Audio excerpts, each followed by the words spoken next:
Hi,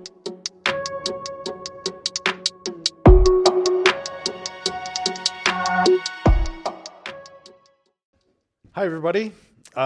Who's ready to talk about Terraform? Okay, so we got some fans in the crowd. Great, wonderful.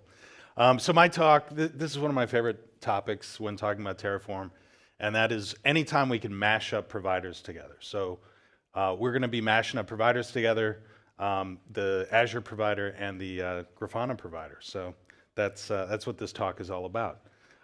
This is me. My name is Mark Tinderholt. I work at Microsoft in engineering.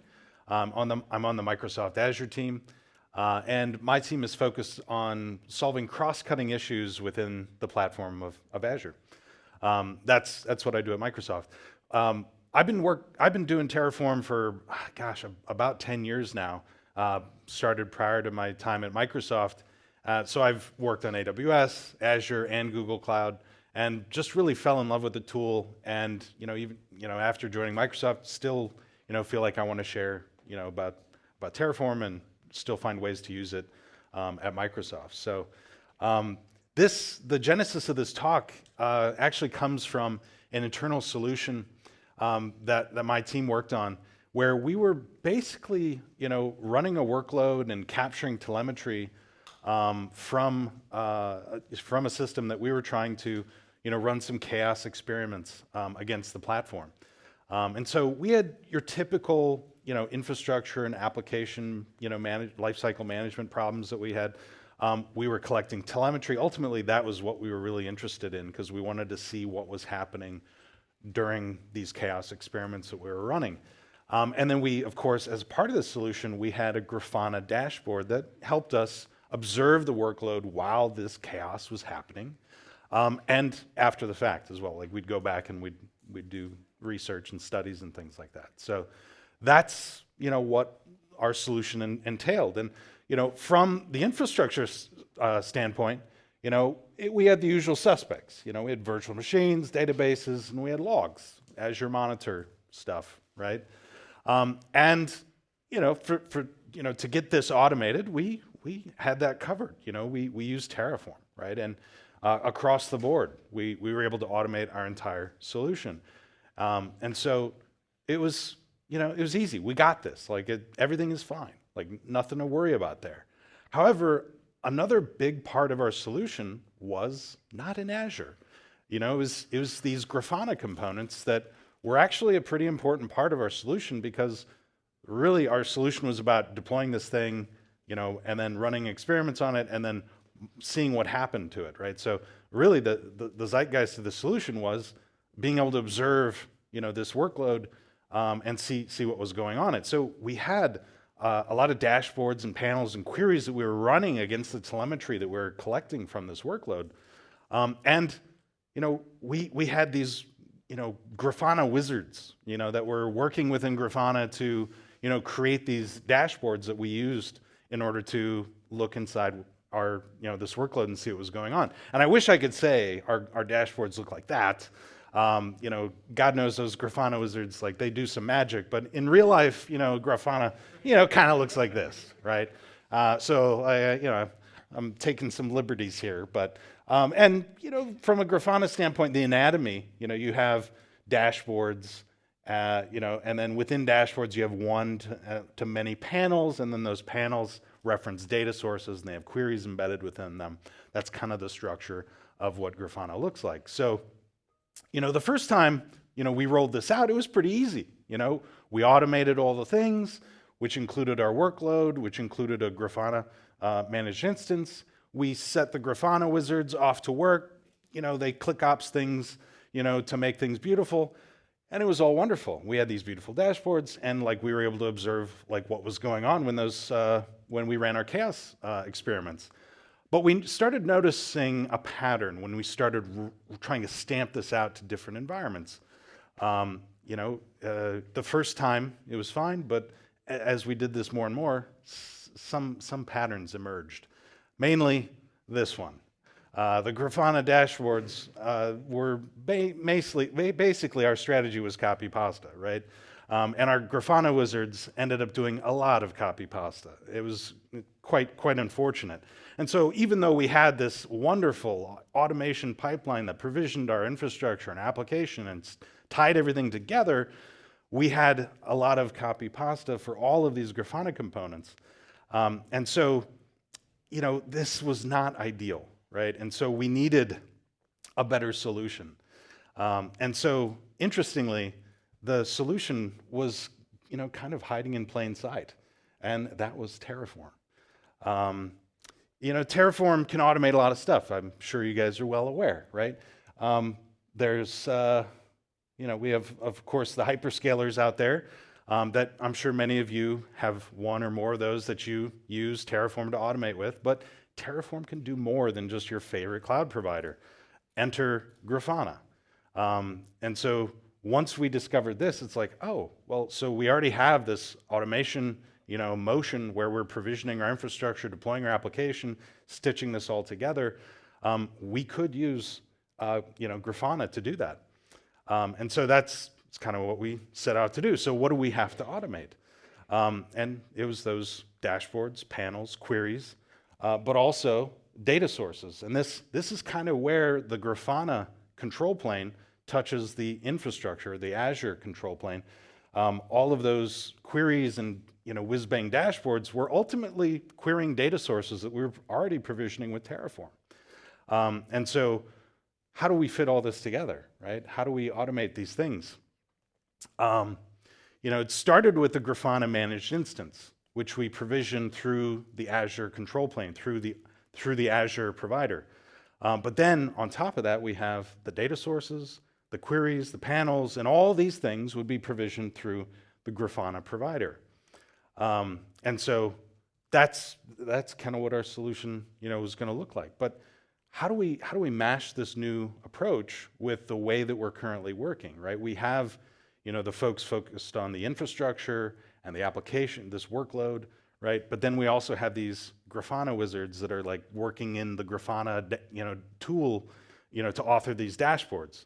So we needed to find a way that we didn't disrupt, what they were doing, right? They needed to keep doing what they're doing, and that is, click to config, this click ops motion, of dropping into Grafana, pulling in data sources and then creating the queries and creating the beautiful dashboards with the information that we wanted. But once that stabilized, we would introduce a developer persona that would kind of export that from Grafana, codify that, and then embed that within our repeatable release process using Terraform.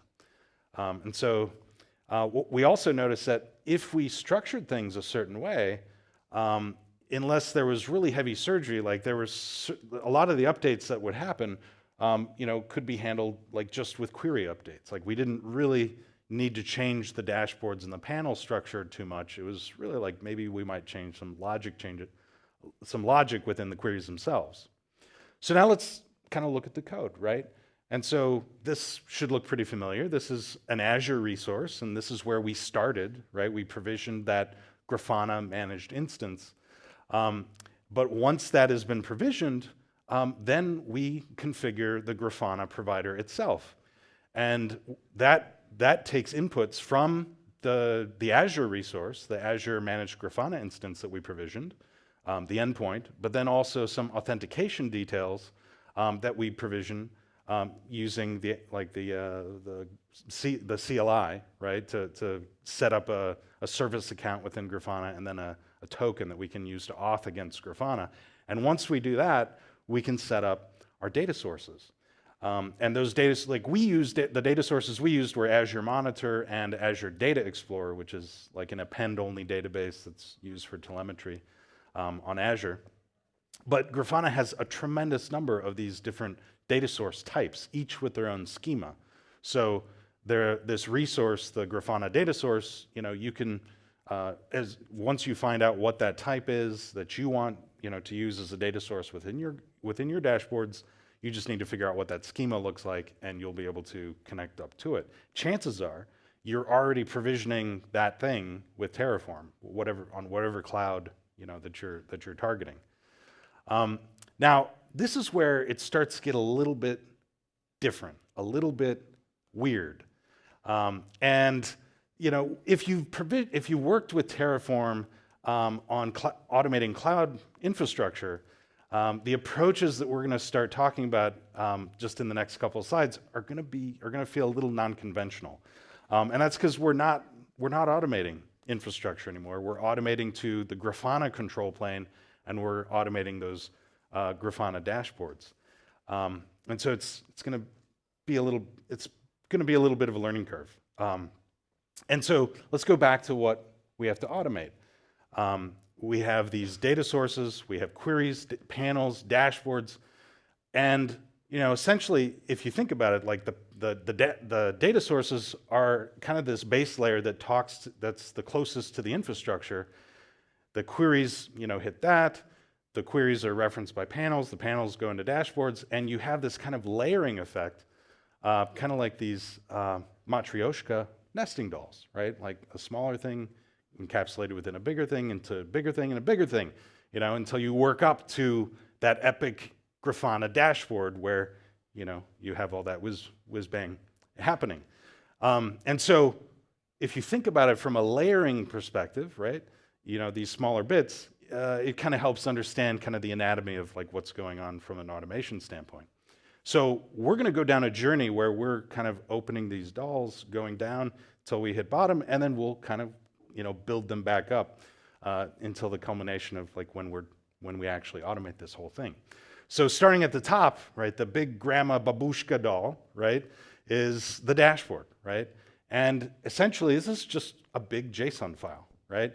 And this is where our developers would go in and pull, once the Grafana wizards are done and kind of stabilized, they'd go and export this, and it would be huge. And you can see here, there's a spot where panels like expand.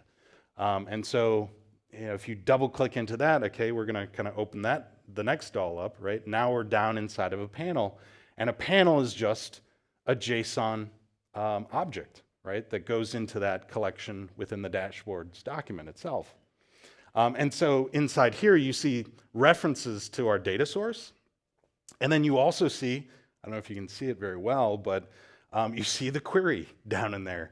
And that query is, let's just say, not optimal. I'm going to try and be polite here, but let's just face it, it's pretty nasty. It's that whole query, is on a single line. It's got escape characters, not ideal. So, if there was a way that we could, make that a little bit more maintainable, of course, as I mentioned, like this is an area actually where most of our change happened from a day two ops standpoint. Going in there, and trying to, make changes to that inline query is not going to be a great experience, right? And so, now we're pretty much at the smallest of dolls, right? We're with the base layer. Now let's start thinking about how we can build back up from there. And so, we looked at that query. That query is ultimately, the bottom, right? And, if we can extract that into a file, then we don't have to embed it within that nasty JSON. We can have, a nice dev experience where it's very readable and maintainable. And that's kind of like our first, doll that we're gonna build, the component that we're gonna automate. The next layer as we move up there is the panel. And we'll use the file function in Terraform to pull the content of that query and embed it within that JSON document, JSON object for the panel. And then, we roll up to the dashboard. And the dashboard is also a JSON document.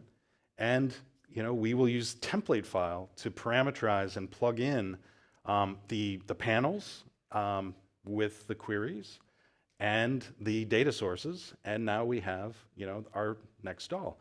And the final step, right, is we have this Terraform resource where we take this fully aggregated, structured JSON document, and we provision it using a Terraform resource. And yeah, so that's yeah, it's a kind of a combination of template file and JSON encode that we're using, where we load the query from a text file, we insert that into the JSON for the panel, that creates one unit, and then we insert that into the dashboard, and then we provision that with the Terraform resource. And that's ultimately what our, what we're going to provision. And so looking at that, the query ends up looking much nicer. No escape characters, multi-line. This is a lot more comfortable for somebody who wants to actually see what this thing is doing, right? And detect if there's like a syntax error or something like that. It's almost impossible if it's nested in JSON, right? Then the next step, is the panel, and that is that JSON object, which we store into a JSON file. And we have, because we're going to be using the template file function, we're going to parameterize, that the query and the data source that this panel is going to use, and we'll be able to compose that into this before we roll it up to the next level. So again, the query is in its own file, the panel is in its own file, and then the next process, right, is where we kind of stitch this all together and roll it up. And so we'll be using JSON encode and template file, and starting at the very bottom, right, we're going to load the query file, the contents of that query file.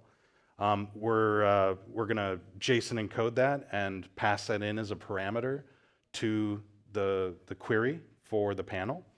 We'll also be able to reference the data source for the actual Grafana data source that we want to use within this panel, which is also provisioned, by Terraform, probably in another TF file, and then we'll reference the panel's JSON file in order to compose this into one JSON block. Then, and that rolls up to that JSON file for the panel.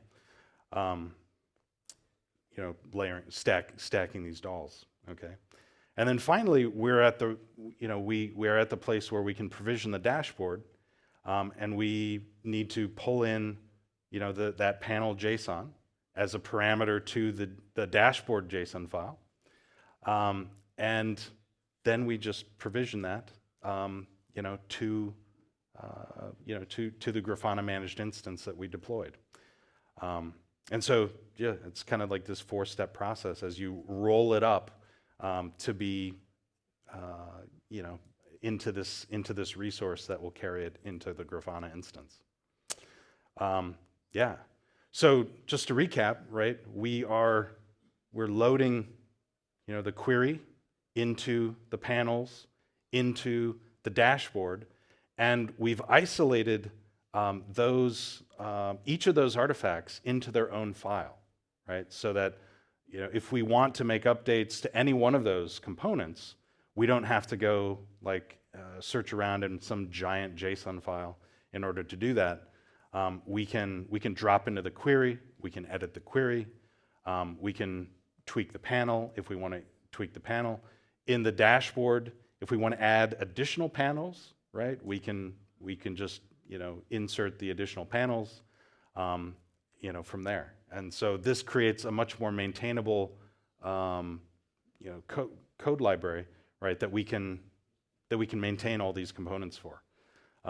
Now, the Grafana wizards are still working within the authoring tool of Grafana itself, and so only when a new version that's ready to be extracted, is ready, would we go through this process of having a developer pull those updates, whether it's the query, the panel, or the dashboard, and to embed them into the code in the appropriate location.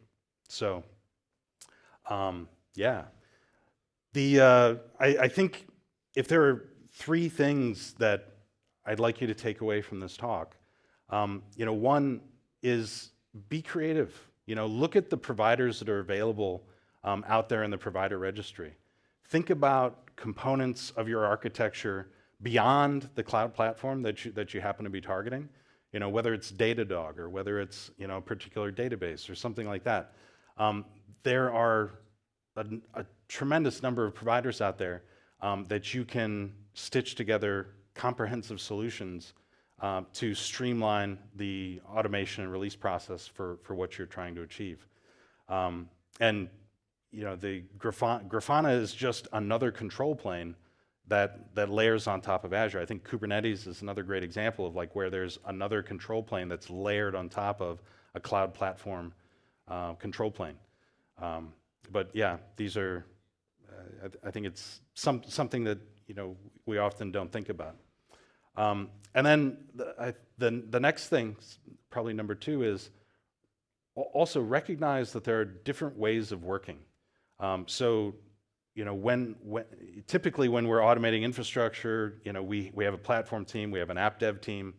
You know, we already recognize like the different ways of working of those two teams and those two personas and what their priorities are, what they're focused on. And so we already have that comfort level, but like when working with a new component like Grafana or like Datadog or something like that, or even policy, right, where you might manage that as code, you have to think about the ways of working of the people that are responsible for authoring that aspect of your solution. And so with Grafana, like there's no way we're going to have folks that are used to authoring in a ClickOps way with Grafana drop into VS Code and start submitting pull requests. That's just not going to happen. That it's not even close to being a productive use of their time. So finding ways to infuse those workflows, right, of authorship that those different personas are already using. You know, with your release process, you can kind of achieve the best of both worlds, right? Where the Grafana, you know, ClickOps folks can, you know, work and do their thing, but you can have a repeatable way of deploying those Grafana dashboards in a consistent fashion without having those additional manual like steps of friction that I described at the beginning. So that was, you know, kind of a key observation, you know, that we saw. Oh, my bad. And then the third thing, always be thinking about day 2 operations. And so, you know, we could have very easily just left you know, just extracted the flat JSON file and, you know, just dumped that into the source code repo, and that would be it. But you know, that wouldn't have helped us like maintain that long term, because, you know, as we saw with the query embedded within JSON, right, it's a very tedious and, you know, kind of cumbersome process to kind of enact change and know that the change that you're introducing into the system isn't going to cause defects or problems later on. So the way that we decompose the components of Grafana into those individual artifacts helped us isolate the change to those specific files that we were going to modify, so that we knew, okay, if I only need to change the query, I'm just updating the query, and that made that release motion that much more predictable for us. You know, day 2 ops is something that often gets neglected. I think of it as like when you go shopping for a sofa, right? You know, are you spending more time thinking about what that sofa is going to be like, what your life is going to be like in your living room with that sofa? Or is the first thing that enters your mind is like, how do I get this thing through the door? I think we spend too much time thinking about how we can get the infrastructure and things through the door, and not what it's going to be like to live with it once it's there. So absolutely focus on day 2 ops and optimizing for those day 2 ops. That's it. I kind of jumped to this guy a little bit early, but I hope you enjoyed, you know, this little delve into a provider mashup with the Azure RM provider and the Grafana provider. I love finding new providers and, you know, intertwining them with the Azure RM provider. That's my favorite provider, naturally. Yeah, it's a lot of fun, and I think that's one of the superpowers that Terraform has. So it's always fun when we can find providers to mash up. Anyways, this is me. Thank you so much for having me here at HashiDays here in Sydney. You can find me on the socials. I have a YouTube channel called the Azure Terraformer, where I post somewhat educational content sometimes, amongst other things. And yeah, hit me up on LinkedIn or X. Yeah, thank you so much.